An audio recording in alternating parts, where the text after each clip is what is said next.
দেশ জুড়ে সিনেমা প্রেমীদের অনেকেরই একেবারে হট ফেভারিট এখন বাহুবলীর দ্বিতীয় অধ্যায়। মাহেশমতি সাম্রাজ্যের অমরেন্দ্র বাহুবলীর বীরত্বের কাহিনীতে ভারতীয় দর্শক একেবারে বুম। আর ঠিক তখনই আমাদের রাজ্যে আর এক অমরেন্দ্রর ভূমিকা নিয়ে সরাসরি প্রশ্ন উঠছে। তিনি অমরেন্দ্র কুমার সিংহ, আমাদের রাজ্য নির্বাচন কমিশনার। পূজালি, রায়গঞ্জ, ডোমকলে পুরো ভোটে ভোট লুট, পিস্তল কিংবা রিভলভার হাতে দাপাদাপি, অবিশ্রান্ত বোমাবাজির একের পর এক ঘটনা সামনে আসার পর বিরোধীরা বলছেন এই অমরেন্দ্র শান্তিপূর্ণ ভোট করিয়ে নিজে বাহুবলিত হতে পারলেনই না, বরং বুথে বুথে দাপট দেখিয়ে গেল মুখ ঢাকা বাহুবলীরা।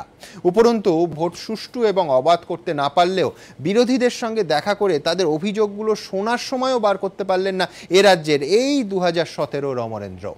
আর এই চিত্রনাট্যে কাটাপ্পা কে বলুন তো? অনেকে বলছেন কাটাপ্পা আবার কে? রাজ্য পুলিশ। সিনেমার কাটাপ্পার যেমন সিংহাসনের প্রতি অন্ধ আনুগত্য, তেমনি রাজ্য পুলিশের টিকি বাঁধা শাসকের কাছে। আর তাই অস্ত্র হাতে বুথে বুথে দুষ্কৃতীদের দাপট দেখতেই পায় না পুলিশ। আমরা এই আলোচনার শুরুতেই আপনাদের দেখাবো পুরো ভোটে নির্বাচন কমিশনের ভূমিকা নিয়ে ঠিক কি কি অভিযোগ তুলেছেন বিরোধীরা। দেখুন। अमरेंद्र बाहुबली यानी मैं। রূপলী পর্দার অমরেন্দ্র বাহুবলীর দেখা পেতে এখনো টিকিট খুঁজে বেড়াচ্ছেন অনেক সিনেমা প্রেমী। রবিবারের পুরো ভোটের পর থেকে এ রাজ্যেও এক অমরেন্দ্রকে খুঁজে বেড়াচ্ছে বিরোধী দলগুলি। বাহুবলী 2 রিলিজ হওয়ার পর থেকে চারিদিকে একটাই নাম, রবিবারের পুরো ভোটে সন্ত্রাসের ছবির পর বিরোধী রাজনৈতিক দলগুলির নেতাদের মুখেও একটাই নাম, অমরেন্দ্র। কাউকে কাউকে কটাক্ষের সুরে বলতে শোনা যাচ্ছে এক অমরেন্দ্র তিনি, আরেক অমরেন্দ্র ইনি। পর্দার অমরেন্দ্র নিজে বাহুবলী, আর বাস্তবের অমরেন্দ্রর ভোটে দিনভর দাপিয়ে বেড়ালো বাহুবলীরা।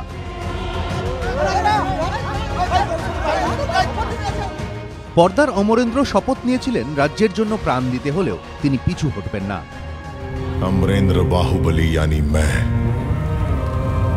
माहिष्मती की असंख्य प्रजा और उनके धन, मान और प्राण की रक्षा करूंगा, और इसके लिए अपने प्राणों की आहुति भी देनी पड़े तो मैं पीछे नहीं हटूंगा। বাস্তবের অমরেন্দ্ররও রাজ্য নির্বাচন কমিশনার হিসেবে দায়িত্ব ছিল অবাধ ও শান্তিপূর্ণ ভোট করানোর, অথচ বিরোধীদের দাবি তার পরিবর্তে রবিবার অবাধ সন্ত্রাস হয়েছে।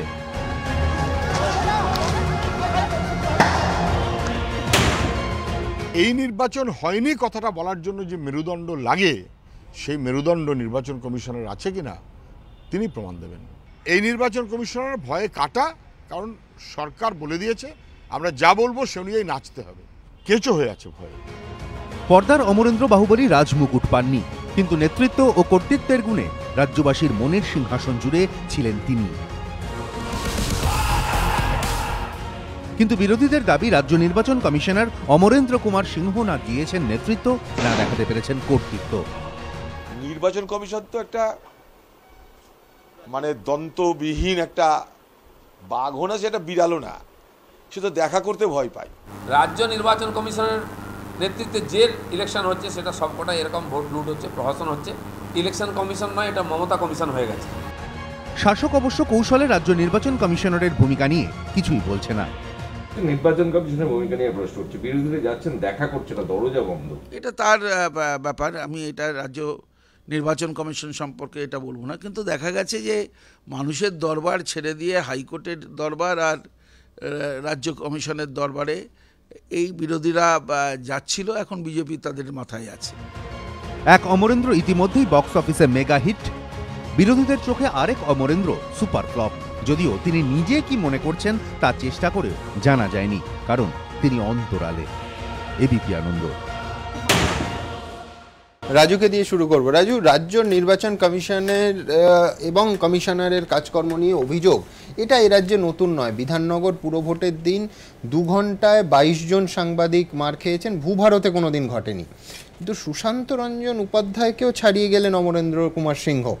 নির্বাচনের দিন তিনি নিজে ভোটদানকে শুধু সুনিশ্চিত করতে পারলেন না এবং করতে ব্যর্থ হলেন, এটা এখানে থামলো না। তারপরে আমি জানি না এই উদাহরণও ভারতবর্ষে কোনোদিন হয়েছে কিনা, যে একদম নজিরবিহীন বিরোধীদের সঙ্গে দেখা করলেন না। যে নির্বাচন কমিশনের কাজ হচ্ছে সমস্ত দলের প্রতি সমান, কারুর প্রতি পক্ষপাত না করা এবং সমান ব্যবহার করা, তিনি একটা অ্যাপয়েন্টমেন্টের সময় বের করতে পারলেন না কোনো বিরোধী দলের সঙ্গে। এটাই তো অদ্ভুত বিষয় লাগছে। প্রথমে আমি বলবো নির্বাচন কমিশন অপদার্থ, একদম এই ভাষায় বলবো অপদার্থ। কারণ দেখুন, নির্বাচন পরিচালনা করেন তিনি তো অভিভাবক, একদম। আর অভিভাবক যিনি, তার কাছে তো যাবে অভিযোগ নিয়ে, তাদের সাথে কথা বলবে, কি ঘটনা হয়েছে না হয়েছে শুনবে, তার শোনার সময়টুকু পর্যন্ত নেই। আসলে সমস্যা কি হয়ে গেছে, তাকে তৃণমূল কংগ্রেসের নেতৃত্বরা বলে দিয়েছেন যে আপনি বিরোধীদের সাথে দেখা করবেন না, তাদের সাথে দেখা করার কোনো দরকার নেই, আপনি নিশ্চিন্তে আরাম করুন, বাদবাকিটা আমরা বুঝে নেব। কারণ নির্বাচন যা হয়েছে দেখুন, আপনারা দেখিয়ে দিয়েছেন। এবং সেখানে ঘটনা আমি বলছি কিছুদিন আগে মহারাষ্ট্রে পুরো ভোট হলো, মহারাষ্ট্রে দিল্লি আছে, দিল্লিতে 70টা বিধানসভা আছে, 50% হচ্ছে আরবান এরিয়া, সেখানে দফায় দফায় হলো, সম্পূর্ণ সংঘর্ষহীন, সম্পূর্ণ রক্তপাতহীন। আমরা সেটা মহারাষ্ট্র পারলো, আমরা করতে হবে না? দেখুন দিল্লিতে 3টে পুরসভা, বুঝতেই পারলো না দেশের লোক কিছু ঘটনা ঘটেছে। আমরা আপনাদের মাধ্যমে, খুব ভালো এটা বলেছেন সুমনদা, আমরা আপনাদের মাধ্যমে সমস্ত দর্শককে বলতে চাই যে যেখানে বিজেপি শাসিত রাজ্যগুলো আছে সেখানে যে কোনো নির্বাচন হয়, দেখুন কোথাও হিংসা হয় না। আমি বলে দিচ্ছি, কোথাও হিংসা হয়। বিজেপির ইস্যু নয়, ইস্যুটা হচ্ছে একটা নির্বাচনে, গণতান্ত্রিক রাষ্ট্রে যে কোনো রাজ্যে যে কোনো নির্বাচনে মানুষ সুষ্ঠুভাবে তার ভোটটা দেবে। এবার সুষ্ঠুভাবে ভোট দেওয়ার জন্য নির্বাচন কমিশন কার ওপর? পুলিশের ওপর তার কিছুটা প্রভাব থাকে, পুলিশকে কাজে লাগে। এই রাজ্যে দেখুন কিভাবে কারসাজি হয়েছে। এক হচ্ছে নির্বাচন কমিশন, দ্বিতীয় হচ্ছে পুলিশ, তৃতীয় হচ্ছে তৃণমূল গুন্ডা বাহিনী। এই তিনজনের যে যোগসাযোগ, যে কারসাজি, যেভাবে নির্বাচনকে পরিচালনা তারা করলেন, আর তার ফলে সাধারণ মানুষ, ভুক্তভোগী সাধারণ ভোটাররা ভোট দিতে পারছেন না।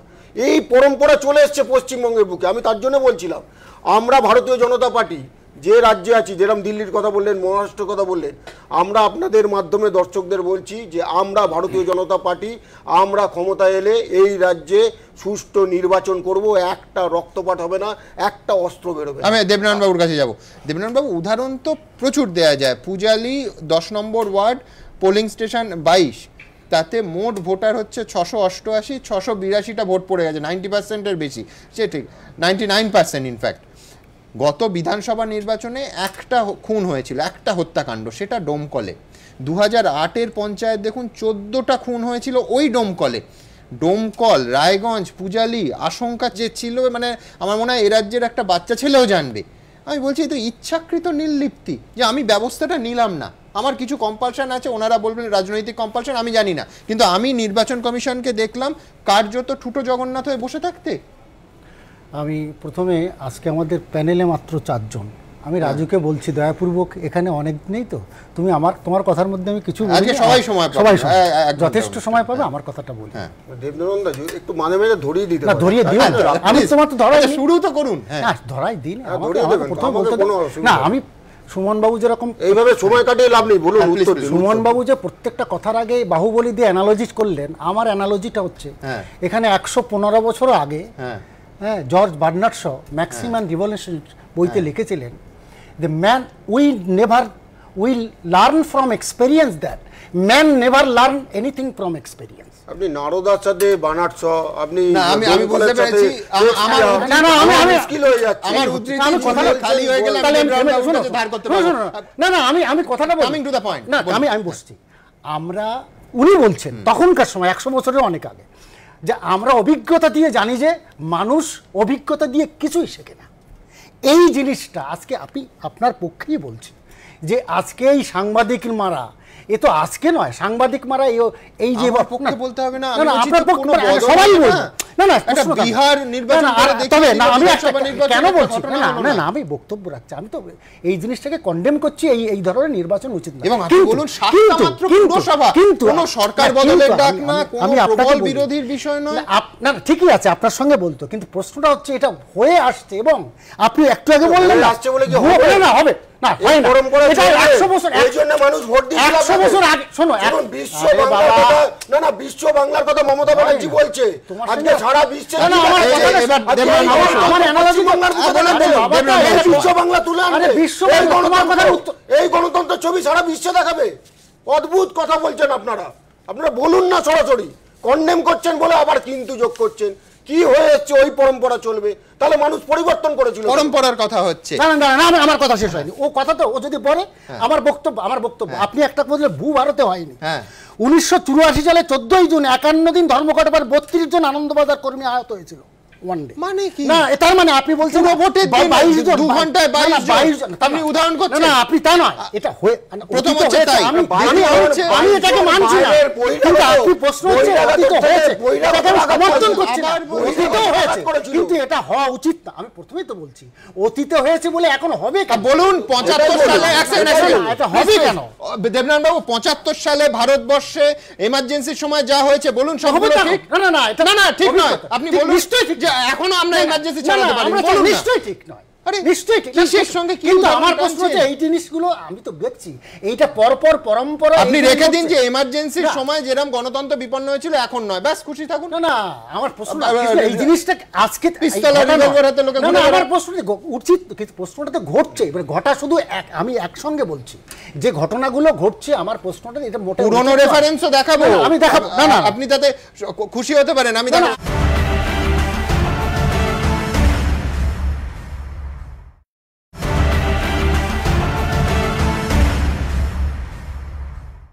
দুটো একবার দেখবো প্রাক্তন রাজ্য নির্বাচন কমিশনার মীরা পান্ডে এই ঘটনায় তার কি প্রতিক্রিয়া, কি ভাবছেন তিনি? সশস্ত্র দুষ্কৃতীদের দাপাদাপি, বোমা হাতে বাইক বাহিনীর দাপাদাপি, বাইকের নাম্বার প্লেটও মোছা, আপনারা কোথায় যাচ্ছেন? এটা কি আছে? এটা কি আছে? বোমা ভর্তি, ব্যাগ ভর্তি বোমা, এই মুহূর্তে দেখতে পাচ্ছি ব্যাগ ভর্তি বোমা। বুথের কাছে বোমাবাজি, গুলি, ছাপ্পা ভোট, এগুলি সমতলে 3 পুরসভার ভোটের খণ্ডচিত্র। কিন্তু রায়গঞ্জ ডোমকল থেকে পূজালিতে যখন ভোট ঘিরে আগুন জ্বলছে তখন অভিযোগ জানাতে গিয়েও রাজ্য নির্বাচন কমিশনার অমরেন্দ্র কুমার সিংহর দেখা পাননি বিরোধীরা। শেষ পর্যন্ত স্মারকলিপি কমিশনের গেটেই আটকে দিয়ে চলে আসতে হয় কংগ্রেস, বিজেপি, সিপিএমকে। কমিশনের এহেন আচরণ কি কাম্য? কমিশন তো সবসময় ওপেন টু অল, সেটা যিনি ভোট দেবেন, যারা ভোটের সঙ্গে জড়িত আছে, পলিটিক্যাল পার্টিস, সবাইরই কমিশনের কাছে অ্যাক্সেস আছে।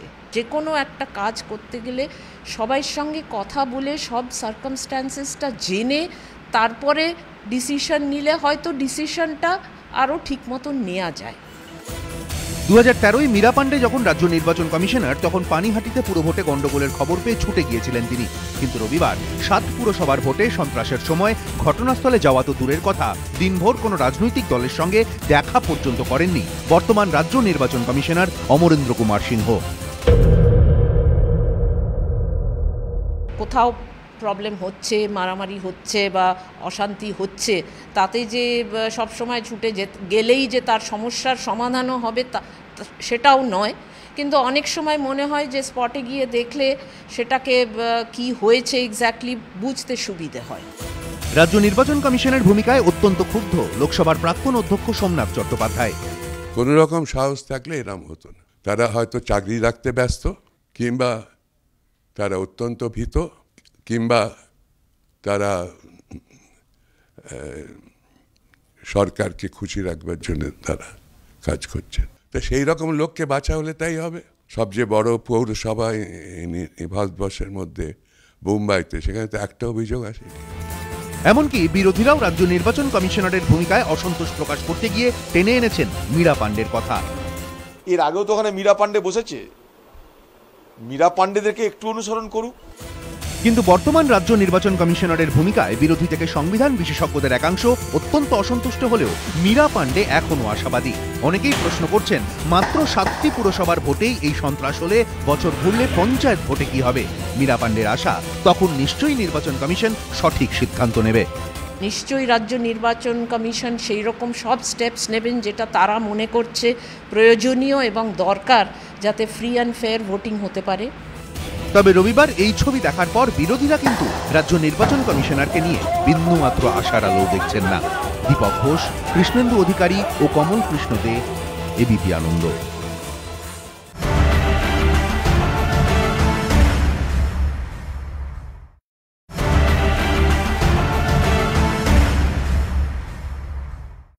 দেবনারায়ণবাবু ভাবুন, 7টা পুরসভায় যদি এই ছবি হয়, এবং শুধু এবিপি আনন্দ নয়, সমস্ত ভারতবর্ষের টেলিভিশন চ্যানেলে এই ছবি সম্প্রচারিত হয়েছে, আপনি যখন পঞ্চায়েত ভোট হবে আটকাবেন কি করে? সুমন বাবু, ঘটনার নিয়ন্ত্রণ তো কমিশনের হাতে রাখতে হবে। আমি কন্ডেম করেই বলছি, বক্তব্যটা হচ্ছে কি % হয়েছে হয়তো, মানে এই যে প্রায় 400 বুথ, তার মধ্যে ধরুন 2 থেকে 2.5 থেকে 3%, 10টা বা 12টা মুক্তভাবে এটা দেখা যায় না, না এটা দেখানো যায়নি।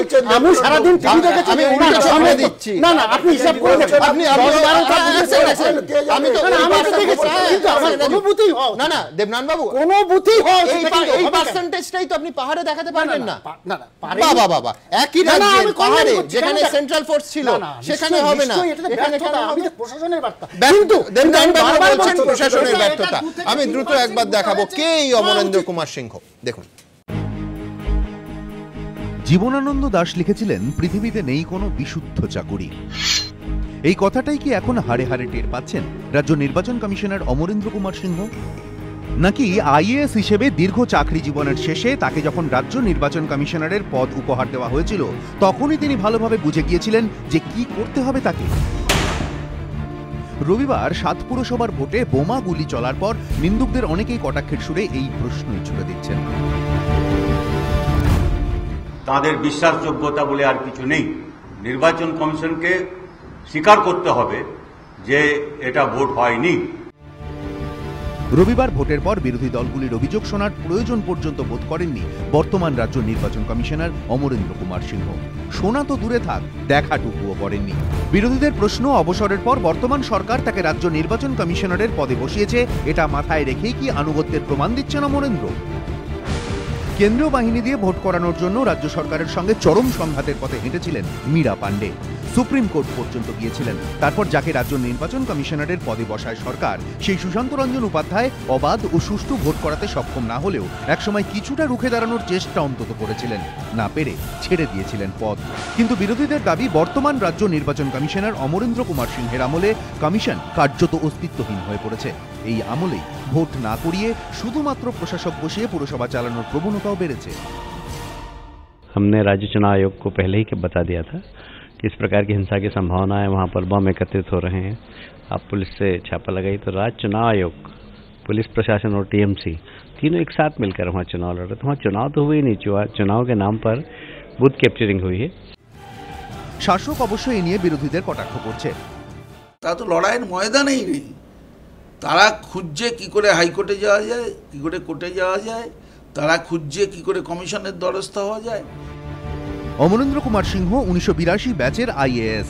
2014 সালের 31শে মে তার অবসর নেওয়ার কথা ছিল, কিন্তু ল্যান্ড কমিশনার পদে তাকে আরও 1 বছর রেখে দেয় তৃণমূল সরকার। 2015 সালের 14ই অক্টোবর এই অমরেন্দ্র কুমার সিংহকেই রাজ্য নির্বাচন কমিশনারের পদে বসায় সরকার। অর্থাৎ সরকারি চাকরি থেকে অবসরের পর প্রথমে 1 বছরের মেয়াদ বৃদ্ধি, তারপর রাজ্য নির্বাচন কমিশনারের পদপ্রাপ্তি। বিরোধীদের দাবি, এর থেকেই বোঝা যায় অমরেন্দ্র কুমার সিংহ শাসক দলের কতটা আস্থাভাজন। বিশেষজ্ঞদের একাংশের বক্তব্য, অবসরের পর কাউকে এহেন পদে বসানো হলে তার মধ্যে সরকারের প্রতি আনুগত্য প্রকাশের প্রবণতা তৈরি হওয়া সম্ভব।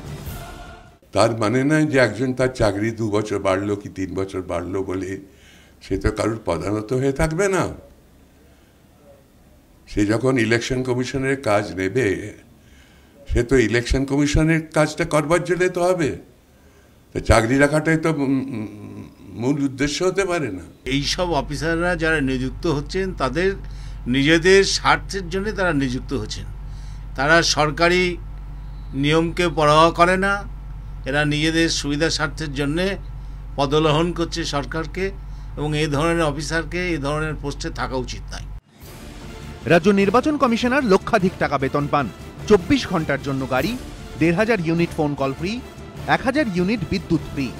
বাড়ির কাজের জন্য সহায়ক নিযুক্ত করতে পান 14,000 টাকা। এছাড়া চিকিৎসার সব খরচ পান। জাতীয় নির্বাচন কমিশনের কোনো সদস্য অবসরপ্রাপ্ত হন না, তারা প্রত্যেকেই কর্মরত আইএএস। মীরা পাণ্ডে যখন রাজ্য নির্বাচন কমিশনারের দায়িত্ব পেয়েছিলেন তখন তিনি কর্মরত আইএএসই ছিলেন। এরপর সুশান্ত রঞ্জন উপাধ্যায় যখন একই পদে বসেন তখন তিনি সরকারি চাকরি থেকে অবসর নিয়েছেন।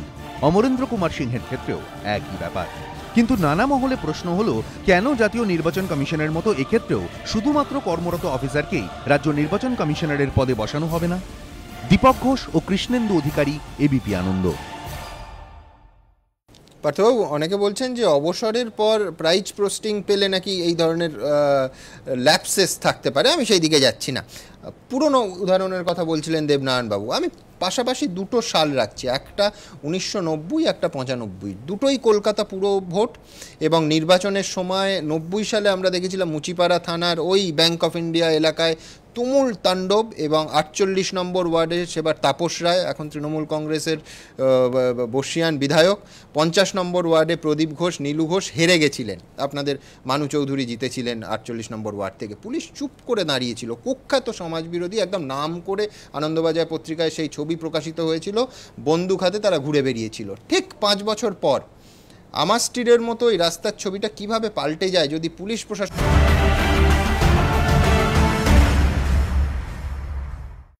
দেবনারায়ণবাবু, ভাবুন 7টা পুরসভায় যদি এই ছবি হয়, এবং শুধু এবিপি আনন্দ নয়, সমস্ত ভারতবর্ষের টেলিভিশন চ্যানেলে এই ছবি সম্প্রচারিত হয়েছে, আপনি যখন পঞ্চায়েত ভোট হবে আটকাবেন কি করে? সুমন বাবু, ঘটনার নিয়ন্ত্রণ তো কমিশনের হাতে রাখতে হবে। আমি কন্ডেম করেই বলছি, বক্তব্যটা হচ্ছে কি % হয়েছে হয়তো, মানে এই যে প্রায় 400 বুথ, তার মধ্যে ধরুন 2 থেকে 2.5 থেকে 3%, 10টা বা 12টা মুক্তভাবে এটা দেখা যায় না, না এটা দেখানো যায়নি। আমি সারাদিন টিভি দেখেছি, আমি উল্টো সামনে দিচ্ছি। না না, আপনি হিসাব করে দেখুন, আপনি আমি তো দেখেছি, কিন্তু আমার কোনো বুথই হয় না। না দেবনারায়ণবাবু, কোনো বুথই হয় এই পার্সেন্টেজটাই তো আপনি পাহাড়ে দেখাতে পারবেন না।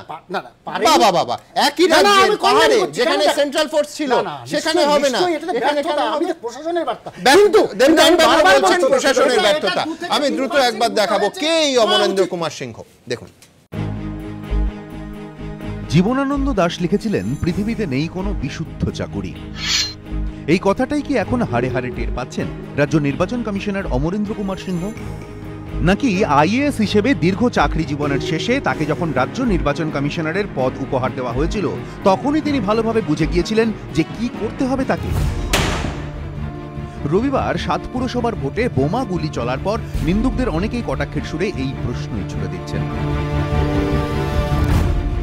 তাদের বিশ্বাসযোগ্যতা বলে আর কিছু নেই। নির্বাচন কমিশনকে স্বীকার করতে হবে যে এটা ভোট হয়নি।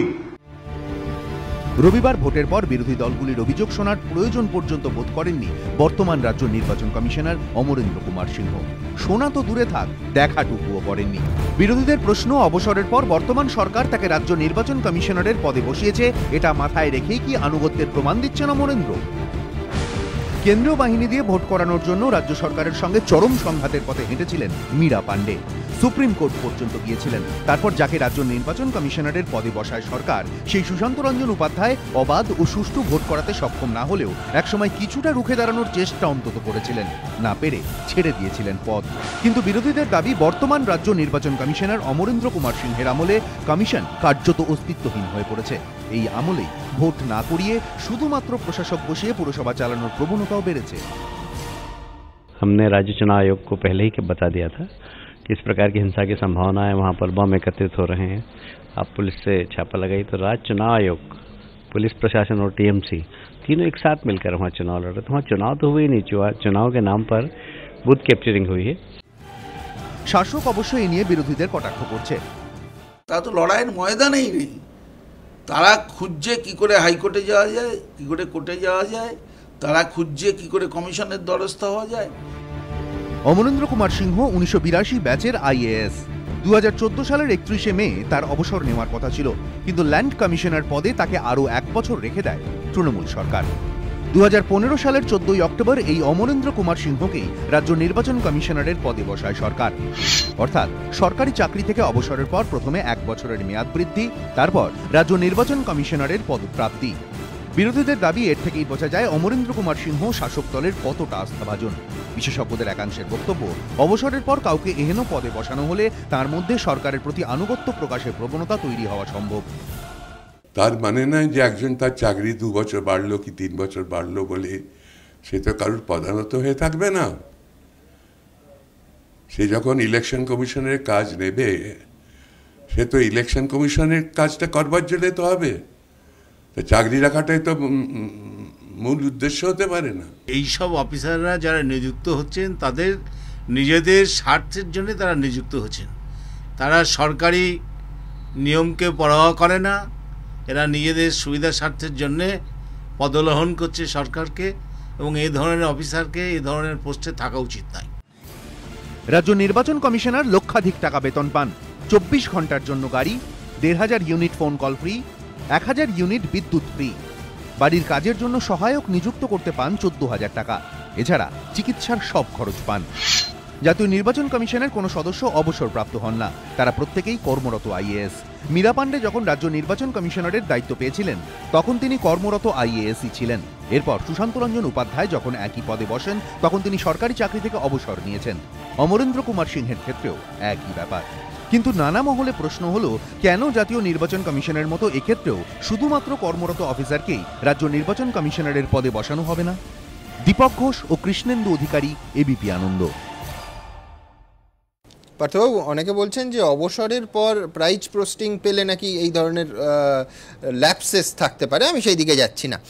পুরনো উদাহরণের কথা বলছিলেন দেবনারায়ণবাবু। আমি পাশাপাশি দুটো সাল রাখছি, একটা 1990, একটা 95। দুটোই কলকাতা পুরো ভোট, এবং নির্বাচনের সময় 90 সালে আমরা দেখেছিলাম মুচিপাড়া থানার ওই ব্যাংক অফ ইন্ডিয়া এলাকায় তুমুল তাণ্ডব, এবং 48 নম্বর ওয়ার্ডে সেবার তাপস রায়, এখন তৃণমূল কংগ্রেসের বর্ষিয়ান বিধায়ক, 50 নম্বর ওয়ার্ডে প্রদীপ ঘোষ, নীলু ঘোষ হেরে গেছিলেন, আপনাদের মানু চৌধুরী জিতেছিলেন 48 নম্বর ওয়ার্ড থেকে। পুলিশ চুপ করে দাঁড়িয়েছিল। কুখ্যাত সমাজবিরোধী, একদম নাম করে আনন্দবাজার পত্রিকায় সেই ছবি প্রকাশিত হয়েছিল, বন্দুক হাতে তারা ঘুরে বেরিয়েছিল। ঠিক 5 বছর পর আমার স্ট্রিটের মতো এই রাস্তার ছবিটা কিভাবে পাল্টে যায় যদি পুলিশ প্রশাসন সক্রিয় হয়। 1995 সাল, এর আগে যখন 90 সালে তখন পুলিশ কমিশনার ছিলেন বিকে সাহা। 95 সালে কলকাতা পুরসভা সেই পুরো ভোট, মুচিপাড়া থানা, 3 দিন আগে চার্জ দেওয়া হলো ডিসিডিডি স্পেশাল, তখন নজরুল ইসলাম। পরের পর 3 দিন ধরে শুধু রেড হলো। এমন শান্তিপূর্ণ নির্বাচন হলো, একটা ইঁটও কোথাও পড়ল না। ওই তাপসবাবু, ওই প্রদীপ ঘোষরা নজরুল সাহেবকে সেই ইলেকশনের পরে সেই দিনই রেজাল্ট বেরোনোর আগে ধন্যবাদ জানিয়ে এলেন। সমস্ত বহিরাগতদের গ্রেফতার করা হলো। এমনকি সিপিএমের তখন ওই ক্যাম্প অফিস বসতো, ক্যাম্প অফিস থেকে রিভলভার হাতে ক্যাডারদের গ্রেফতার করা হলো। তারপরে কিন্তু নজরুল সাহেব পুরস্কৃত হয়েছিলেন পুলিশের কাছে, এবং ফরচুনেটলি তাই কম্পালসারি ওয়েটিংয়ে পাঠানো হয়নি, বরঞ্চ তারপর ডিসিডিডি হয়েছেন, ডিসি হেডকোয়ার্টার হয়েছিলেন। আমি বলছি পুলিশ চাইলে কিন্তু পারে। আমি 5 বছরের উদাহরণে একটা গ্যাপ দিয়ে উদাহরণটা এই জন্য রাখলাম যে পুলিশের চাওয়া এবং না চাওয়া। পরবর্তী সময় এই যখন পুলিশ চাইলো তখন কমিশনার ছিলেন তুষার তালুকদার। একেবারে পুলিশ চাইলে কি হয় 5 বছরের মধ্যে কলকাতার মানুষ এবং রাজ্যের মানুষ দেখেছিলেন। এবার চাইলো না পুলিশ, ভাববো কি? আমি তো বললাম যে উদাহরণটা আপনি দিলেন খুব পার্টিনেন্ট উদাহরণ, একটাই কারণের জন্য, যদি যারা শাসন করছেন তাদের যদি সদিচ্ছা থাকে, কোনো ঘটনা থেকে তারা যদি শিখতে চান অ্যান্ড ফিউচারে কারেক্টিভ অ্যাকশন নিতে চান, তাহলেও যে সম্ভব সেটা হচ্ছে 90-95-এর ঘটনাটা প্রমাণ করছে। মুশকিল হচ্ছে যে পুলিশ, আপনি যদি দেখেন যে, আচ্ছা আপনি বলছেন পুলিশের সদিচ্ছা, আমি বলছি যে কমিশনারের যদি সদিচ্ছা থাকে তিনি পুলিশকে অ্যাক্টিভ করতে পারেন না, আমি এটা বিশ্বাসই করি না। এই দুটো তো লিঙ্কড। আপনি যদি একটা ভোট অ্যানালাইজ করেন, সেখানে ভোটার, রাজনৈতিক দল, আপনি প্রশাসন এবং কমিশন, আমি তো বিরোধীদের অভিযোগ বা এখন এত টেলিভিশন জানেন, প্রথম ছবিটা দেখেই সবার আগে অ্যালার্ট করব পুলিশকে এবং অ্যাক্টিভ করব। আমি সেখানে গোটা দিনে কারোর সাথে দেখাই করলাম না, এক্স্যাক্টলি শুনলামই না কার কি অভিযোগ। তাহলে কিরম লেসনটা আমরা নিলাম দেখুন, যে বিধাননগরের ভোট হলো 2015, সেখান থেকে একটা সিদ্ধান্ত শাসক দল নিল যে এই মডেলটাই হচ্ছে আগামী দিনের পুরো ভোটের মডেল। 2, আর একটা জিনিস হলো যে আপনি যদি বলেন যে সেই সময় নির্বাচন কমিশন, সেখানেও হচ্ছে যে তার যে রোল ছিল, সেখান থেকেও সিদ্ধান্ত নিলেন, এবং তার আগে যে মীরা পাণ্ডে ছিলেন, মীরা পাণ্ডের ঘটনা থেকেও শাসক দল মানে শিক্ষা নিয়েছিলেন যে আর no more Meera Pandey should be there in that kind of chair. ফলে এখানে তার মীরা পাণ্ডের আগের রোল পরের রোল, না স্পাইনে যাদের প্রবলেম আছে, ইলেকশন করেছেন দেবনারায়ণ বাবু, আপনার সঙ্গে কথা বলে নি, আমি বলছি শুনে নিন যে স্পাইনে আপনি শুনে নিন, সিপিএম যদি বলে তাহলে আবার কথা বলতে দেবো না। আমি বললাম যে স্পাইনে যাদের প্রবলেম আছে, যদি বেছে বেছে এরকম মানুষকে খুঁজে আপনি নির্বাচন কমিশনের চেয়ারে বসান, তাহলে রাজ্যের মানুষের তাহলে এরকম প্রাইজ পোস্টিং যদি হয়, আমি আবার বলছি ফলআউটটা কি, বটম লাইনটা কি? বটম লাইনটা আমি ডোম করে দেখাবো আপনাদের। একটা ছোট্ট বিরতি নেব, বিরতিতে যেতে যেতে দেখাবো যে একটাই পাঁচিল, একদিকে বুথ হয়েছে আর একদিকে থানা, সেইখানে অবধি অভিযোগ উঠলো। ইচ্ছাকৃত নির্লিপ্তি ছাড়া কি সম্ভব? বারবার আমরা এই প্রশ্ন তুলবো। দেখুন, থানা ও বুথ আক্ষরিক অর্থেই একেবারে গায়ে গায়ে। গায়ে গায়ে মানে মাঝে শুধু একটা দেওয়াল, দেওয়ালের এক পাশে ডোমকল থানা, আরেক পাশে ডোমকল প্রাথমিক বিদ্যালয়। কার্যত জমজ, কিন্তু তারপরও এহেন বুথেও রবিবারের পুরভোটে অশান্তি এড়ানো যায়নি। ডোমকল থানা, আর এই ডোমকল থানার গায়েই বুথ। থানা থেকে যার দূরত্ব গুনে গুনে 1, 2, 3, 4, 5, 6, 7, 8, 9, 10, 11, 12, 13, 14, 15, 16, 17, 18, 19, 20, 21, 22, 23, 24, 25, ঠিক গুনে গুনে 25 পা দূরত্ব। অথচ অভিযোগ, পুরো নির্বাচনের দিনে এই বুথেতেই গণ্ডগোল ঘটে। একদিকে যেরকম জোট অভিযোগ তুলেছে তৃণমূল কংগ্রেসের দিকে, পাল্টা তৃণমূল কংগ্রেস আঙুল তুলেছে জোটের দিকে। ডোমকল প্রাথমিক বিদ্যালয়ের এই বুথটি পড়ে 12 নম্বর ওয়ার্ডে, যে ওয়ার্ডের কংগ্রেস প্রার্থী শাওনি সিংহ রায়। ভোটের দিন তিনি অভিযোগ করেন, যেখানে গাই থানা সেখানেও বুথ দখল করে ছাপ্পা ভোট দিয়েছে তৃণমূল। তৃণমূল অবশ্য ছাপ্পা ভোটের অভিযোগ উড়িয়ে দেয়। এ নিয়ে কংগ্রেস তৃণমূলের মধ্যে শুরু হয়ে যায় বচসা, যা প্রায় হাতাহাতিতে গড়ায়। বিরোধীদের প্রশ্ন, যে বুথের গাই থানা সেখানেও কিভাবে ভোটের দিন উত্তেজনা ছড়ায়, পুলিশ কি করছিল? পুলিশ সহ সমস্ত আধিকারিক যাদের সঙ্গে যুক্ত হয়েছে, মানে যুক্ত আছে ভোট করার জন্য, তারা প্রায় সবাই প্রত্যক্ষ পরোক্ষভাবে এই কাজকে সাহায্য করেছে, সমর্থন করেছে। পুলিশ তো বটেই, ভেতরে তৃণমূল লোক পাঠিয়ে দিয়েছে। তার মধ্যে কিছু পুলিশের পোশাক পরা লোকও আছে, কিছু বাইরের লোকও আছে। সবাই সব দেখে জেনে কেউ কিছু বলছে না। ডোমকল থানার পাশে আদর্শ বুথ যেটা, সেটাও কিন্তু জ্যাম এবং হ্যাকেল, ছাপ্পা রিগিং, সেটাও কিন্তু রেহাই পেল না। তৃণমূল অবশ্য বিরোধীদের অভিযোগ উড়িয়ে দিয়েছে। এবারকার মতন শান্তিপূর্ণ ভোট ডোমকলে আগে কখনো হয়নি, রক্তপাত হয়নি, একটা মারা যায়নি, সবচেয়ে বড় ব্যাপার। সামনে সে করে নিজেই কালকে গন্ডগোল করেছে। বিরোধীরা কটাক্ষ করে বলছে, বুথের যত কাছেই থানা থাকুক, রাজ্য পুলিশ তো শাসকের পাশে। বলে, যা হওয়ার তাই হয়েছে। অর্ণব মুখোপাধ্যায় ও রাজীব চৌধুরী, এবিপি আনন্দ।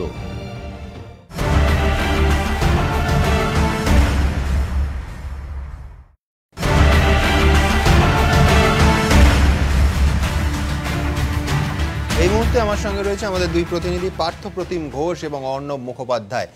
দুজনে গতকাল যে ছবি তুলে ধরেছিল বারবার এই চ্যানেলে আপনাদের আমরা দেখিয়েছি। পার্থ, তোমার কাছে আসবো, তার আগে দ্রুত তোমার চোখ দিয়ে, তোমার ক্যামেরার চোখ দিয়ে পূজালীর যে ছবি, বিস্ময়কর ভিডিও তুমি তুলে ধরেছো, দ্রুত দেখাবো। আপনারা কোথায় যাচ্ছেন? কোথায় কোথায়? বিজেপি সমর্থিত, বিজেপির কাছে যাচ্ছি স্যার। বিজেপি সমর্থিত? হ্যাঁ। এটা কি এটা কি এটা কি আছে বাবা? এটা কি বোমা ভর্তি, ব্যাগ ভর্তি বোমা, এই মুখ দেখতে পাচ্ছি, ব্যাগ ভর্তি বোমা বাইকে করে নিয়ে যাচ্ছে। আপনারা বোমা নিয়ে কোথায় যাচ্ছেন? সকাল থেকেই দুষ্কৃতী দৌরাত্ম শুরু হয়েছিল। বেলা গড়াতেই ঝুলি থেকে বেরিয়ে পড়ল বেড়াল, থুরি, বোমা। বোমা নিয়ে এক বুথ থেকে আরেক বুথে যাওয়ার সময় রবিবার এভাবেই এবিপি আনন্দর প্রতিনিধি পার্থ প্রতিম ঘোষের সামনে পড়ে যায় পূজালীর বাইক গ্যাং। কোলে রাখা বাক্স থেকে রাস্তায় গড়িয়ে পড়ে বোমা। ব্যাগ ভর্তি বোমা, এই মুখ দেখতে পাচ্ছি, ব্যাগ ভর্তি বোমা বাইকে করে নিয়ে যাচ্ছে। ভোট শুরুর পর থেকেই এই বাইক বাহিনী বুথে বুথে দাপিয়ে বেড়াচ্ছিল।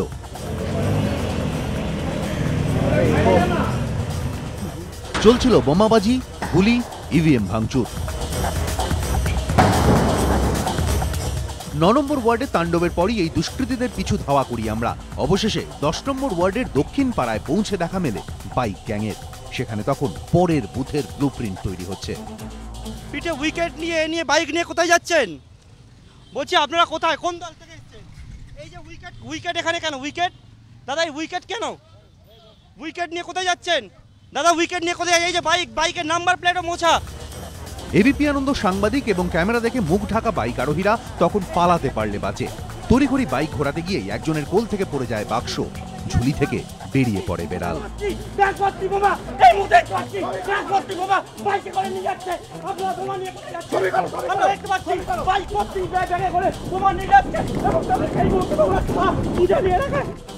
বেগতিক দেখে বাইক ফেলেই সেখান থেকে ছুটে পালায় দুষ্কৃতীরা। পালাতে গিয়ে কয়েকজন আবার স্থানীয় বাসিন্দাদের বাড়িতেও ঢুকে পড়ে। এই তাণ্ডবের ঘটনায় পুলিশ 4 জনকে গ্রেফতার করেছে। তারা সকলেই পূজালীতে বহিরাগত। ক্যামেরায় অতনু কুণ্ডুর সঙ্গে পার্থ প্রতিম ঘোষ, এবিপি আনন্দ, দক্ষিণ 24 পরগনা। পার্থ, যেভাবে জীবনের ঝুঁকি নিয়ে তুমি কার্যত চেস করে গেছো এবং আনএডিটেড কালকে বারবার এই ফুটেজ আমরা দেখিয়েছি এয়ারে, আজকে পুলিশ 4 জনকে গ্রেফতার করেছে, তোমার কি মনে হচ্ছে? তাদের জামিন অযোগ্য ধারাও দেওয়া হয়েছে। এই ঘটনার সঙ্গে যারা যুক্ত, নিঃসন্দেহে সেই সংখ্যাটা 4 নয়, আমরা ফুটেজেই দেখছি অনেক অনেক বেশি, বিভিন্ন এলাকার ধরলে কয়েকশো হবে। আমি বলছি যে এই 4 জনকে মামলা দেওয়ার ক্ষেত্রে, অন্যান্যদের অভিযুক্ত যারা তাদের গ্রেফতার করার ক্ষেত্রে কতটা সিরিয়াস পুলিশ? এই মুহূর্তে তদন্ত ঠিক কোথায় দাঁড়িয়ে আছে? দেখো, এখানে কিন্তু বিভিন্ন মানুষের প্রশ্ন তুলছে, স্থানীয় ভোটাররা প্রশ্ন তুলছে, তারা এই আতঙ্কের যে পরিবেশ তৈরি হয় তার জেরে কিন্তু তারা অনেকেই ভোট জিতে যেতে পারেনি। এমন ছবিও দেখা যায় যে অভিযোগগুলো উঠছিল, বাইক বাহিনী দাপিয়ে বেড়াচ্ছে যে ভোট গ্রহণ কেন্দ্রে, সেইখানে পুলিশের বিরুদ্ধে নিষ্ক্রিয়তার অভিযোগ তুলে স্থানীয় বাসিন্দারা তারা পুলিশের ওপর চড়াও হয়, পুলিশকে ইট পাটকেল ছুটতে শুরু করে। এবং সকাল থেকে গতকালকে যে পূজালির ছবিটা ছিল বিভিন্ন ওয়ার্ডে, সেই ওয়ার্ডে কিন্তু একের পর এক অভিযোগ আসছিল, বাইক বাহিনী দাপিয়ে বেড়াচ্ছে, মুখে কাপড় বেঁধে এবং অস্ত্র নিয়ে তারা দাপিয়ে বেড়াচ্ছে। রাস্তায় পুলিশ ছিল কিন্তু পুলিশ কার্যত তাদেরকে ধরতে পারছিল না। এই নিয়ে কিন্তু এলাকার বাসিন্দারা, ভোটাররা তারাও কিন্তু বিক্ষোভ দেখাতে শুরু করে। কিন্তু 4 জনকে গ্রেপ্তার করা হয়েছে ঠিকই, কিন্তু সংখ্যাটা তুমি যেমন বললে 4 না, এই সংখ্যাটা আরও অধিক রয়েছে। পুলিশ এই ক্ষেত্রে যে বিষয়টা বলছে, যারা ছিল তাদেরকে ধরার চেষ্টা করা হচ্ছে। আপাতত 4 জনকে গ্রেপ্তার করা হয়েছে, ধৃতদের বিরুদ্ধে জামিন অযোগ্য ধারাও প্রয়োগ করা হয়েছে। কিন্তু ভোটারদের মনে কিন্তু এখনও একটা আতঙ্কের পরিবেশ রয়েছে যে পুনর্নির্বাচন হবে, পুনর্নির্বাচনে আবারও সেই একই ছবি দেখা যাবে না তো সুমন? একদম, আগামীকালই পুনর্নির্বাচন। অর্ণবের কাছে চলে যাব, তার আগে দ্রুত দেখাবো যে অর্ণব এবং তার চিত্রগ্রাহক রোজারিও তারা প্রহিত হয়েছিল এই দুষ্কৃতীদের হাতে। দ্রুত একবার দেখবো অর্ণবের চোখ দিয়ে, ইনফ্যাক্ট অর্ণবের ক্যামেরার চোখ দিয়ে। দেখুন, প্রথম পুরভোটেই যুদ্ধক্ষেত্রের চেহারা নিয়েছে ডোমকল। গোবলয়ের কায়দায় আগ্নেয়াস্ত্র উঁচিয়ে দাপিয়ে বেরিয়েছে বাংলার বাহুবলীরা। অভিযোগ উঠেছে দেদার, বুথ জ্যাম এবং ছাপ্পা ভোটের। আর একেবারে গ্রাউন্ড জিরো থেকে এসব খবর তুলে ধরায় হামলার মুখে পড়তে হয়েছে এবিপি আনন্দর সাংবাদিক অর্ণব মুখোপাধ্যায় ও চিত্র সাংবাদিক অ্যান্টনি ডি রোজারিওকে।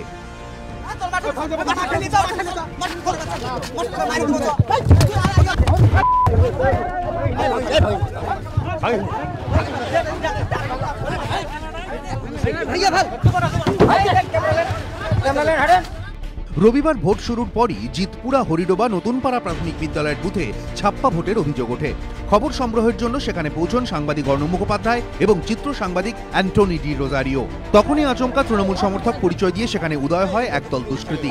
ছাপ্পা ভোটের ছবি কেন দেখানো হবে এই প্রশ্ন তুলে তারা চড়াও হয় এবিপি আনন্দ সাংবাদিকের ওপর। টার্গেট আমাদের ক্যামেরা।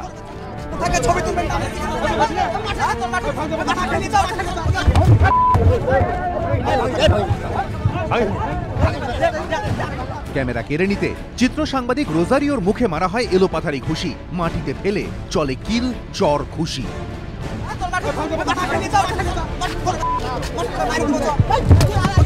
কিন্তু কেন এই হামলা? তার একটা ইঙ্গিত মিলেছে হামলাকারীদের কথাতেই। গত বিধানসভা নির্বাচনের সময় জিতপুরের এই বুথের সামনেই বোমা মেরে গুলি করে খুন করা হয় সিপিএম কর্মী তহিদুল মণ্ডলকে।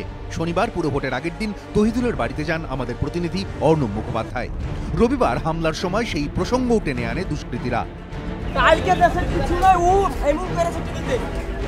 কয়েকজন মিলে রোজারিওর ক্যামেরা কেড়ে নিয়ে তাকে গাড়িতে তুলে দেয়। গাড়িটিকে এলাকা ছাড়তে বাধ্য করে তারা। তখনও দুষ্কৃতীদের হাতে আটকে আমাদের প্রতিনিধি অর্ণব মুখোপাধ্যায়। বেশ কিছুক্ষণ পর এক ছাত্রের সাহায্যে কোনো মতে নিরাপদ জায়গায় পৌঁছতে সক্ষম হন তিনি। এবিপি আনন্দ।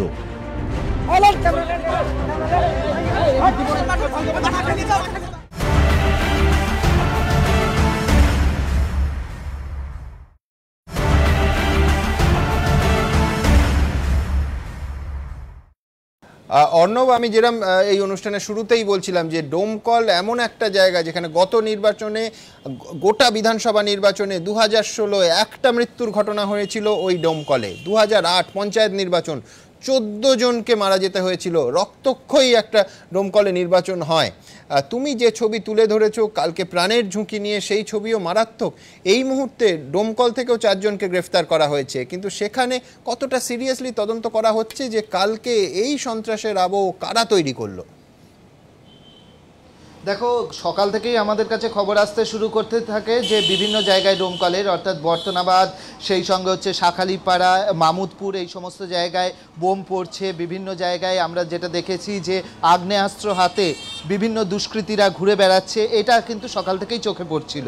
এবং হঠাৎ করেই আমরা খবর পাই যে এই হরিডোবা নতুনপাড়া প্রাথমিক বিদ্যালয়, সেখানে আগের বছর বিধানসভার সময় একটা খুন হয়েছিল, সেখানে ছাপ্পা ভোট চলছে। আমরা জাস্ট ঢুকেছি, এই বুথটাতে, সঙ্গে সঙ্গে এরা একদল দুষ্কৃতী তারা হামলা চালায়। এবং তুমি যেটা জানতে চাইছিলে, এই দুষ্কৃতীরা কিন্তু তাদেরকে নিজেদেরকে তৃণমূল সমর্থক বলেই দাবি করেছে এবং তারা রীতিমতো হামলা চালায়। হামলা চালিয়ে রোজারিওকে ফেলে মারা হয়, ক্যামেরা কেড়ে নেওয়া হয়, তারপর তাকে গাড়িতে তুলে তাকে দৌড় করানো হয় রীতিমতো। এবং এই দুষ্কৃতীদের মাঝখানে আমি পড়েছিলাম, তারপর কোনোভাবে মানে কিভাবে বেরিয়েছি আজকে সত্যি কথা বলতে সেই কথা মনে পড়লেও শিউরে উঠতে হয়। ওখান থেকে কোনোভাবে প্রাঙ্গণের ঘটনা, বুথ প্রিমিসেসের ঘটনা, পুলিশ তো থাকবে, পুলিশ কি করছিল? পুলিশ অসহায়। পুলিশ সত্যি কথা বলতে যে একজন গাদা বন্দুকধারী পুলিশ যাকে বলে তিনি ছিলেন, তিনি এসে রোজারিওকে বাঁচানোর চেষ্টা করেছেন, কিন্তু ওখানে পুলিশকর্মীও বোঝেন যে ওই দুষ্কৃতীদের হাতে তিনিও মার খেয়ে যাবেন, তিনি হাল ছেড়ে দেন।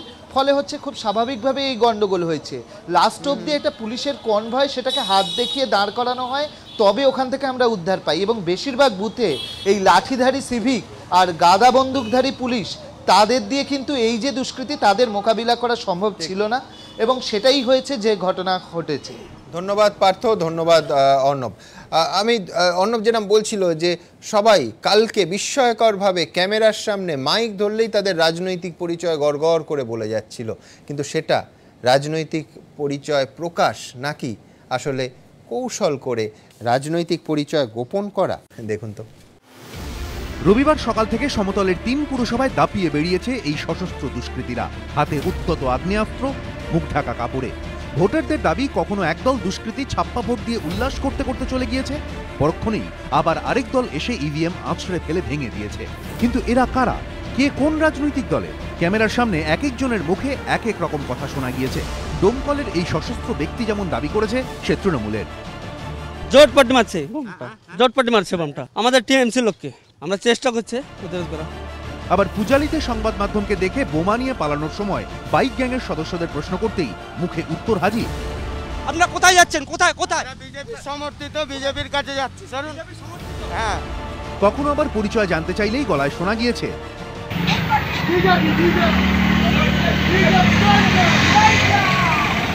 কিন্তু যারা মুখে যে পরিচয় দিচ্ছে তা কি সঠিক? ডোমকল পুরসভায় তৃণমূলের চেয়ারম্যান পদপ্রার্থী সৌমেক হোসেন যেমন সেখানকার এই দুষ্কৃতীদের তৃণমূল বলে মানতে নারাজ। কংগ্রেস সিপিএম যখন দেখছে ডোমকলের মানুষ সঙ্গে নাই, ওরা কিন্তু এই নোংরামোগুলো করছে যাতে আমাদেরকে বদনাম করা যায়। সিপিএম কংগ্রেসের লোক তৃণমূলের ফ্ল্যাগ নিয়ে এটা করেছে দলকে বদনাম করার জন্য। অনেকেই বলছেন তাহলে পূজালিতে যে দুষ্কৃতীরা নিজেদের বিজেপি বলে দাবি করছে তাদের কথারই বা বিশ্বাসযোগ্যতা কি আছে? एक व्यक्ति जो टीएमसी का है वो मुंह पे कपड़ा डाल के बम लेके भाग रहा है, आपके कैमरेमैन ने पकड़ लिया तो कहने लगा बीजेपी का आदमी है, जबकि सब जानते हैं टीएमसी के हैं, उनकी गाड़ी का नंबर है, गिरफ्तार क्यों नहीं करती?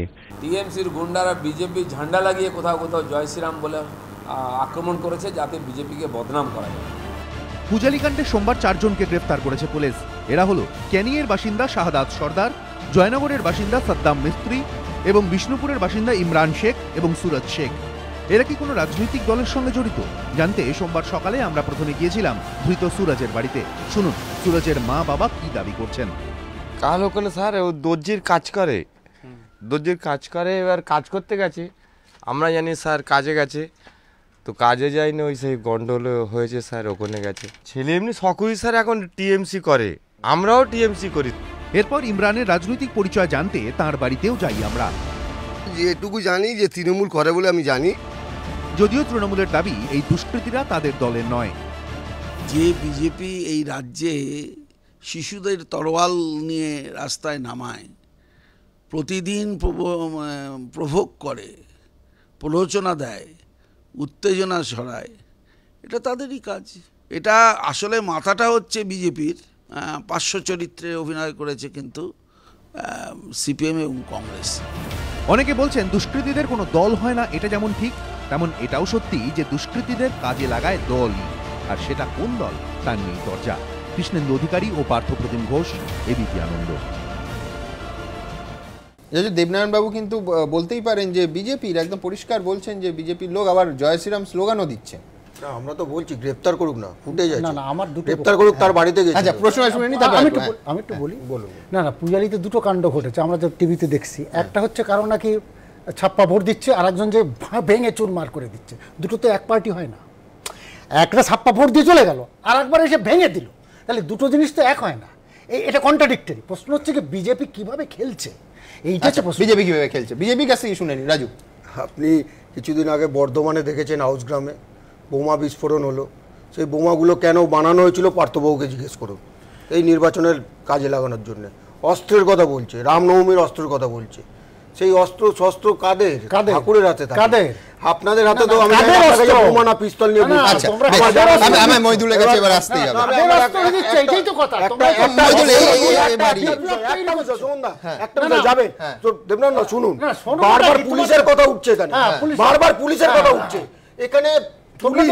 পুলিশকে যেভাবে ব্যবহার করা হচ্ছে, কাকে পুলিশকে? তোমরাই তো ব্যবহার করছো। সৌমেন মিত্র কে ছিলেন?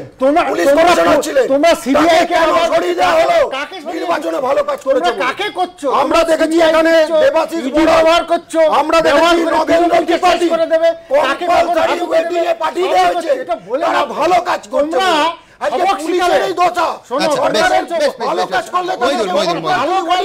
আমি আবার রাজনৈতিক পরিচয় আসবো, সেটা হচ্ছে বাইক বাহিনী বোমা নিয়ে যাচ্ছে, উইকেট পিঠে লুকিয়ে নিয়ে যাচ্ছে, তাদের ধরলেই বলছে যে বিজেপি করছে। মেনে নিলাম বিজেপি করছে, মেনে নিলাম। তাহলে অর্ণ বা রোজারিও যখন মার খেলো তখন তো শমীক হোসেন বললেন যে তৃণমূলকে বদনাম করার জন্য ফ্ল্যাগ কিনে এইসব লোকে করছে। মানে আমি একটা নাটক ধরলে আরেকটাও নাটক হতে পারে, এটা আমায় ধরতে হবে। অবশ্যই। আসলে এরা কারা? মানে আমি বলছি, তুমি দেখো যে বাড়িগুলো থেকে এরা উঠে আসছে, আমি এই তথাকথিত যাদের পুলিশ গ্রেফতার করছে তাদেরই বলছি, একেবারে নিরন্ন পরিবার। আমি বলছি কোথাও বেকারত্ব, দারিদ্র, সেখান থেকেই বাহিনীগুলো তৈরি হচ্ছে। ঠিক যেটা কিন্তু কেশপুর গর্বিতাও হয়েছিল, একেবারে নিরন্ন পরিবার, তাদের জীবিকা ছিল মাস্কেট হাতে মাঠের মধ্যে যুদ্ধ করা। একদমই তাই। আসলে এরা দুর্বৃত্তই, এবং সেটা একেবারেই গরিব এবং বেকার একটা জায়গা থেকেই তারা হচ্ছে, এই পশ্চিমবঙ্গে এটা হচ্ছে।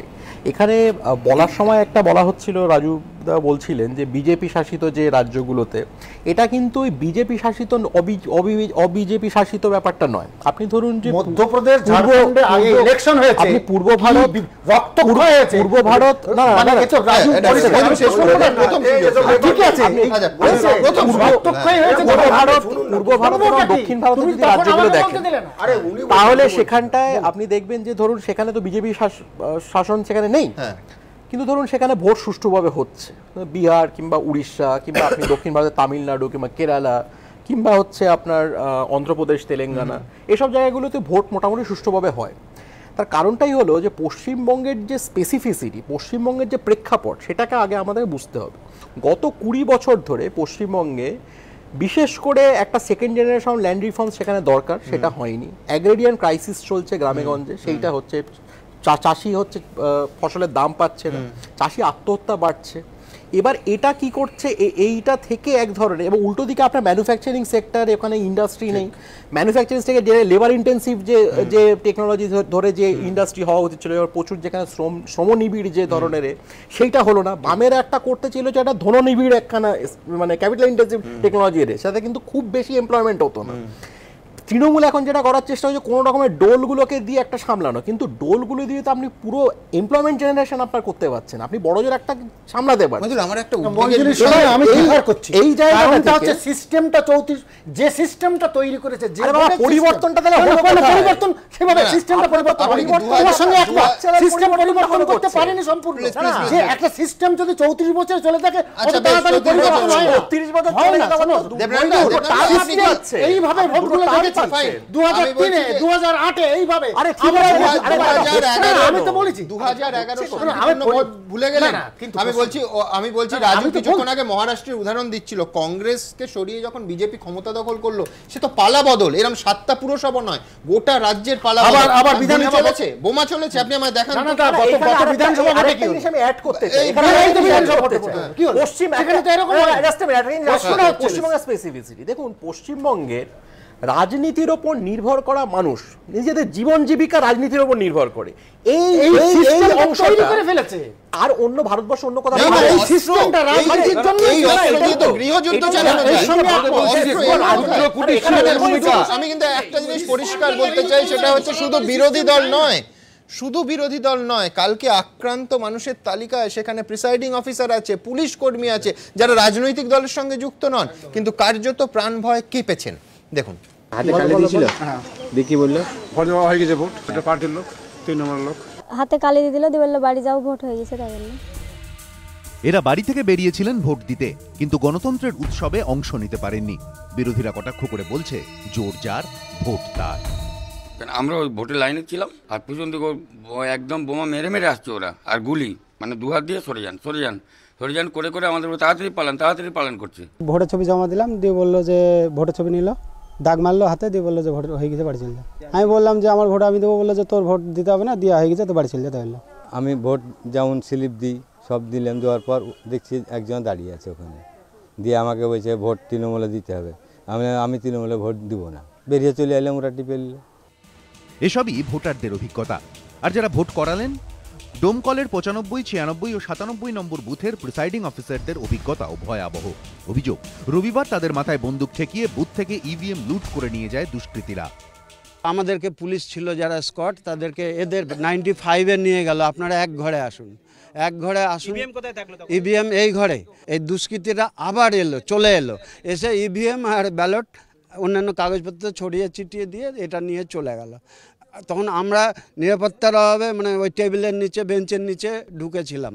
হঠাৎই দেখছি কিছু দুষ্কৃতী ঢুকে গেল, ঢুকে গিয়ে একদম ইভিএমের কাছে, যিনি কন্ট্রোল ইউনিটের চার্জে ছিলেন তাকে বলছেন, হ্যাঁ সরে যাও সরে যাও সরে যাও। আমরা বিতস্ত হয়ে সাইডে সরে এলাম, তারপরে দেখছি ওগুলোকে মানে ভোট আর দিতে পারলো না, ভেঙে টেঙে নিয়ে চলে গেল। সেই সময় একদম খুব অসহায় মনে হচ্ছিল। প্রিসাইডিং অফিসারদের তখন যেন ছেড়ে দে মা কেঁদে বাঁচি অবস্থা। কাঁদতে কাঁদতে পৌঁছন মহকুমা শাসকের দপ্তরে। কেউ কাঁদলেন, কেউ পালিয়ে বাঁচলেন।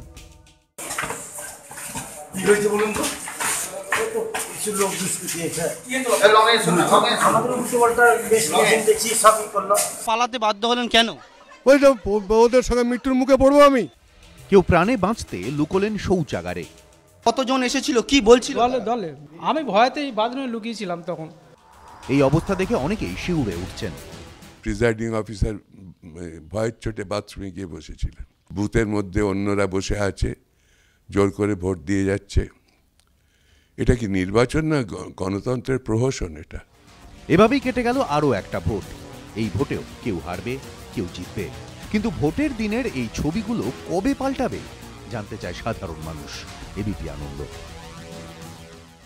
দেবনারায়ণবাবু, অফিসিয়ালি বলা হবে যে সেন্ট্রাল ফোর্স পাহাড়ে ডিপ্লয় করা ছিল, এইটুকু তারা ভোটের কাজ খুব একটা করেনি। আমি বলছি যে ফ্যাক্ট ইজ যে 3 কোম্পানি পাহাড়ে ছিল, আরও 4 কোম্পানি এসছে, 7 কোম্পানি কেন্দ্রীয় বাহিনী। পাহাড়ে বিমল গুরুংয়ের মতো দাপুটে নেতা ট্যাফু করতে পারলেন না।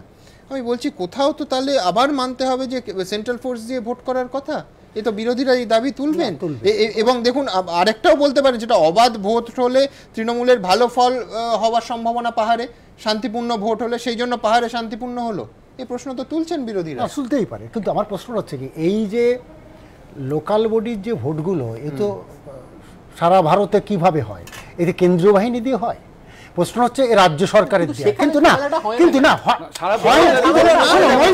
আমরা এইভাবে লোকালি যাইনি, সব রাজ্যে যাইনি, এখানে বসে লোকালি আমরা আরে লোকাল চ্যানেলগুলো যেভাবে পলিটিক্স লোকাল চ্যানেলগুলো এই বাচ্চাগুলো continuously guided by this particular politician to rescue their এই সব বহুদিন যাবত এই সিস্টেম পাহাড়ে পরিবর্তন দরকার ছিল, আর সমতলে পরিবর্তনকে রোখার দরকার ছিল। এটাই হচ্ছে মূল বিষয়। তার জন্য পাহাড়ে ওখানে সেন্ট্রাল রাজু, তুমি এখানে বসে গলাবাজি হয়, পুলিশকে দাও,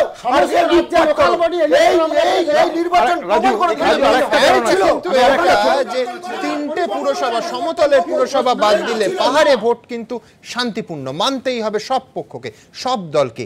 সেখানে জয় পরাজয় নির্ধারণ যেটা হবে, যখন ফলাফলটা সামনে আসবে, সেটা তো অনেক সম্মানের। দেখুন, রবিবার পুরভোট ঘিরে সমতল যখন জ্বলছে, তখন পাহাড় ছিল একেবারে ঠান্ডা।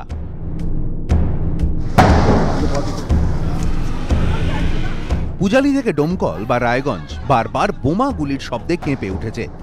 কিন্তু দার্জিলিং, কালিম্পং, কার্শিয়াং, মিরিকে ভোট হয়েছে কোনো অশান্তি ছাড়াই। এর নেপথ্যে রহস্যটা কি? বিরোধীদের দাবি কারণ একটাই, কেন্দ্রীয় বাহিনী। পুরভোটের দিন অর্থাৎ রবিবার পাহাড়ে 7 কোম্পানি কেন্দ্রীয় বাহিনী মোতায়েন ছিল। এর মধ্যে 3 কোম্পানি আগে থেকেই ছিল, পরে ভোটের জন্য 4 কোম্পানি পাঠানো হয়। যে 4টি পুরসভায় ভোট হয়েছে সেখানকার বিভিন্ন রাস্তায় রবিবার টহল দিতে দেখা গিয়েছে সেনাবাহিনীকে। এই প্রেক্ষিতে বিভিন্ন মহলে প্রশ্ন উঠছে, তাহলে কি সুষ্ঠু ও অবাধ ভোট করতে একমাত্র ভরসা কেন্দ্রীয় বাহিনী? 2013 সালে পঞ্চায়েত ভোটের সময় কেন্দ্রীয় বাহিনীর দাবিতে সুপ্রিম কোর্ট পর্যন্ত গিয়েছিলেন তৎকালীন রাজ্য নির্বাচন কমিশনার মীরা পান্ডে।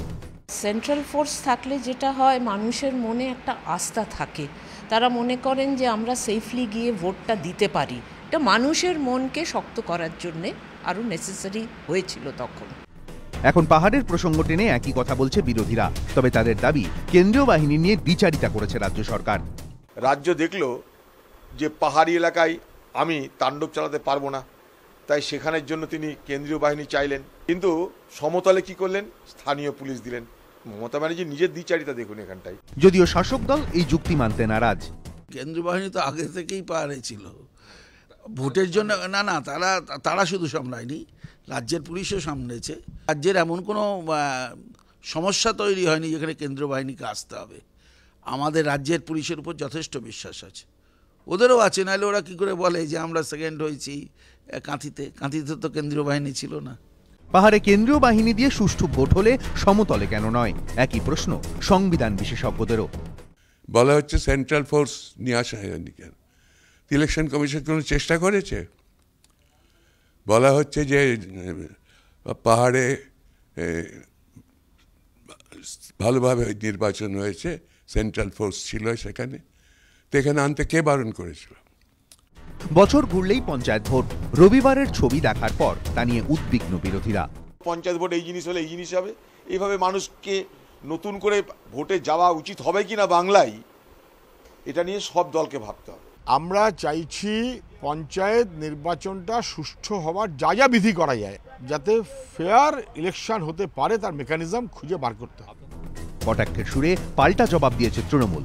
পঞ্চায়েতের নির্বাচনে কেন্দ্রীয় বাহিনী হোমগার্ড দিয়ে নির্বাচন হতো, এখানে তো তবু পুলিশ বাহিনী আছে, সুতরাং এত ভাবার কিছু নেই। যেটা করতে হবে, বাংলার উন্নয়নের কাজ করতে হবে, মিছিল করতে হবে, মিটিং করতে হবে, সংগ্রাম করতে হবে, মানুষের পাশে থাকতে হবে, তারপরে কিন্তু ফুল উঠুক আর কাস্তে উঠুক আর হাত উঠতে পারে। মমতা বন্দ্যোপাধ্যায় যে পরিশ্রম করে, তা একটা নেতা দেখান তো, আমি পাল্টা প্রশ্ন আপনাকে করছি, একটা নেতা দেখান, পরিশ্রমের কোনো বিকল্প হয় না। 7 পুরভোটের এই ছবি পঞ্চায়েতের ট্রেলার নয় তো? প্রশ্ন অনেকেরই। দীপক ঘোষ, কৃষ্ণেন্দু অধিকারী ও কমল কৃষ্ণ দে, এবিপি আনন্দ। রাজনীতির কথা, সেটা হচ্ছে এই 7 পুরভোটে আপনারা অফিসিয়ালি জোট করলেন যে দলের সঙ্গে। কালকে সোনিয়া গান্ধী, মমতা বন্দ্যোপাধ্যায় উড়ে গেছেন ইতিমধ্যেই দিল্লিতে, কালকে বসছেন।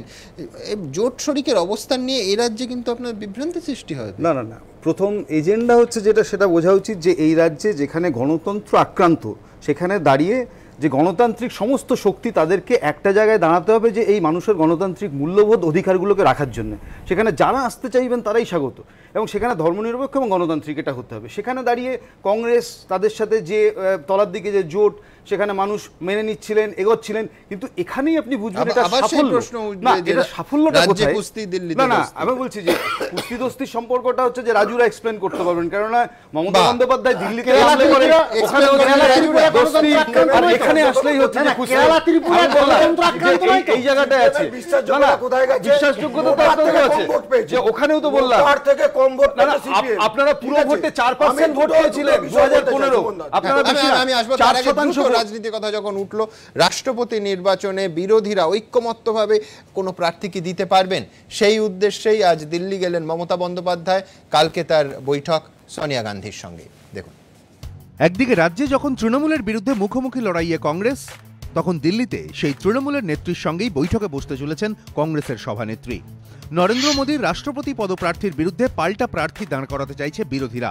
এ নিয়ে ঐক্যমত্য গড়ে তুলতে কোমর বেঁধে নেমেছেন সোনিয়া গান্ধী। সেই লক্ষ্যেই শরদ যাদব, নীতিশ কুমার, শরদ পাওয়ার, সীতারাম ইয়েচুরিদের পর এবার মমতা বন্দ্যোপাধ্যায়ের সঙ্গে তিনি বৈঠকে বসতে চলেছেন।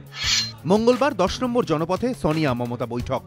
কিন্তু রবিবারই তো এ রাজ্যে কংগ্রেসের সঙ্গে মুখোমুখি লড়াই হয়েছে তৃণমূলের বিরুদ্ধে ভোট লুট, গণতান্ত্রিক অধিকার হরণ, কংগ্রেসকে শেষ করে দেওয়ার চক্রান্তের অভিযোগ তুলেছে প্রদেশ কংগ্রেস। আর সেই দলেরই নেত্রীর সঙ্গে কিনা বৈঠকে বসছেন সোনিয়া গান্ধী। এভাবে কি লড়াই সম্ভব? প্রশ্ন তুলেছেন বহু কংগ্রেস নেতাকর্মী। তাই পুরভোটের আগেই সোনিয়াকে চিঠি দিয়ে অধীর বলেছিলেন, রাষ্ট্রপতি নির্বাচন নিয়ে রণকৌশল ঠিক করতে আপনি মুখ্যমন্ত্রীর সঙ্গে বৈঠকে বসবেন। আরএসএস বিজেপি মনোনীত প্রার্থীর বিরোধিতায় বিরোধী রাজনৈতিক দলগুলিকে জাতীয় স্তরে একসূত্রে বাঁধা প্রয়োজন, কিন্তু একই সঙ্গে গণতন্ত্র এবং স্বচ্ছতার প্রতিও দায়বদ্ধ থাকা জরুরি।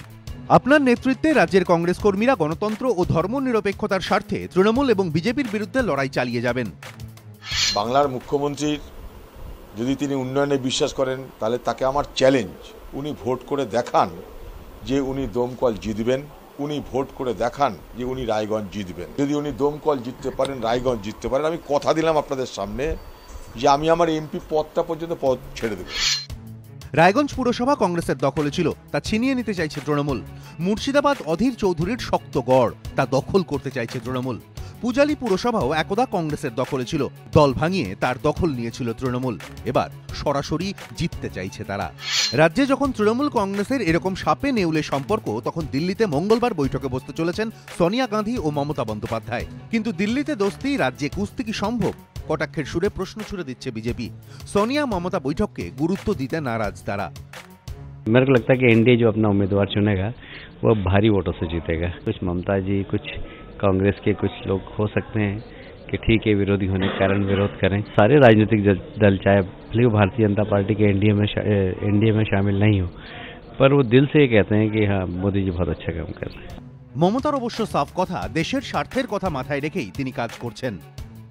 My options are always open for the betterment of this country and for the betterment of the party, and that's why whenever the good decision comes or good suggestion comes, there our mind is very positive always.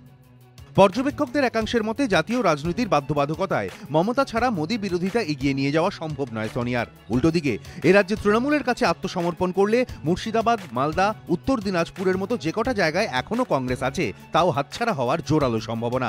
এই পরিস্থিতিতে রাহুল অধীররা কোন সমীকরণে দিল্লি আর রাজ্যের ভারসাম্য বজায় রাখেন, নেতাকর্মীদের কিভাবে বোঝান, সেটাই লাখ টাকার প্রশ্ন। আশাবুল হোসেন ও বিজেন্দ্র সিংহ, এবিপি আনন্দ। দেবরানন্দ, আমার সুপ্রিম কোর্টের একটা কথা মনে পড়ছে। এই যখন সেন্ট্রাল ফোর্স নিয়ে দীর্ঘ টানাপোড়েন চলছে, মীরা পাণ্ডে সুপ্রিম কোর্টে ছুটে যাচ্ছেন, তখন সুপ্রিম কোর্টের বিচারপতি, মাননীয় বিচারপতি বলেছিলেন যে নির্বাচন কমিশন, সেটা স্টেটের নির্বাচন কমিশন, সেন্ট্রাল হতে পারে, স্টেটও, সমুদ্রের মতো তার অসীম ক্ষমতা, তার একমাত্র কাজ হচ্ছে সুষ্ঠু অবাধ নির্বাচন। আমি বলছি 2013-তে কিন্তু সেন্ট্রাল ফোর্স দিয়েই ভোট হয়েছিল, কি জয় পেয়েছিল তৃণমূল, কতটা সম্মানের। এই ছবিগুলো তো আমি বলছি যে যদি আপনারা যেতেনও, মানে কোথাও একটা দুগ্ধপত্রে সেই চোনা পড়ার মতো বিষয় হচ্ছে। বেশ কিছু জায়গায় ঘটেছিল, তখনও ঘটেছিল, এখনো কোথায় হয়েছিল? 2013, 2011 ভোট হয়েছে কম বেশি। মুকুল রায় প্রেস কনফারেন্স করে বলেছেন যে 1% সুষ্ঠু নির্বাচন হয়েছে, আমাদের কোনো কমপ্লেইন নেই। 1-2% বলুন না, বিরোধী শূন্য করতে হবে, বিরোধী হবে না, মানে 35 আর তাহলে একটা সিটও ছাড়া যাবে না। মানে কি বলছো? তার মানে কি ওই কারণে পুলিশ ছিল না, কারণ নেই, পুলিশ ছিল না, মানে হাবুড়ে ভোট করিয়েছে।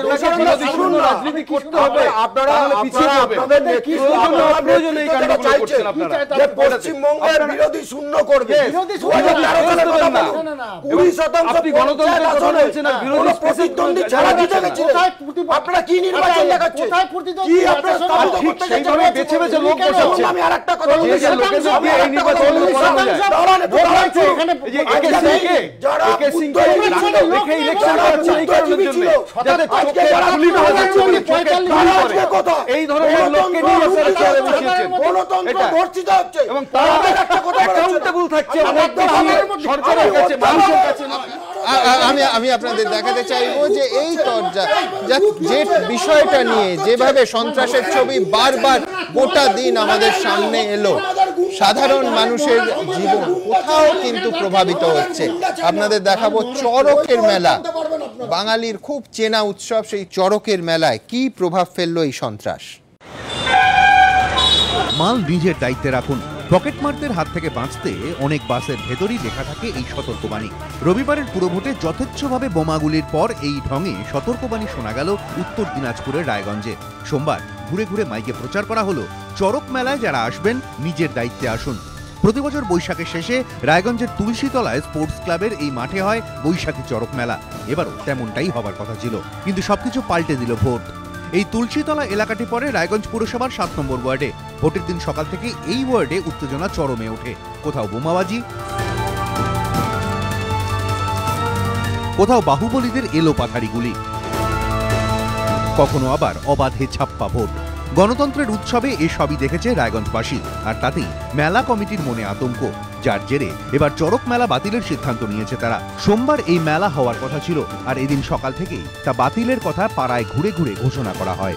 কিন্তু যেহেতু শেষ মুহূর্তে এই সিদ্ধান্ত, তাই অনেকে হয়তো না জেনেই মেলার মাঠে চলে আসতে পারেন। তাদের জন্য সতর্কবার্তা, মেলায় এলে নিজের দায়িত্বে আসুন। এবার হচ্ছে না, কালকে যা পরিস্থিতি, কালকে ইলেকশন ছিল আমাদের ওয়ার্ডে, যা মানে অবস্থা, গোটা পাড়ার লোক আতঙ্কে রয়েছে। মাইকিং করে দিয়েছি, মেলাতে মানে আসার কারো দরকার নেই, যদি কেউ আসে নিজ দায়িত্বে আসবে, কিন্তু মেলা এখানে হবে না। ভোটের পরদিনও রায়গঞ্জ থমথমে। অনেকে ভেবেছিলেন চড়ক মেলার নাগরদোলা হয়তো গুমোট ভাবটা কাটিয়ে দেবে।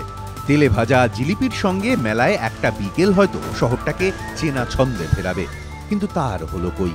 সুদীপ চক্রবর্তী, এবিপি আনন্দ, উত্তর দিনাজপুর।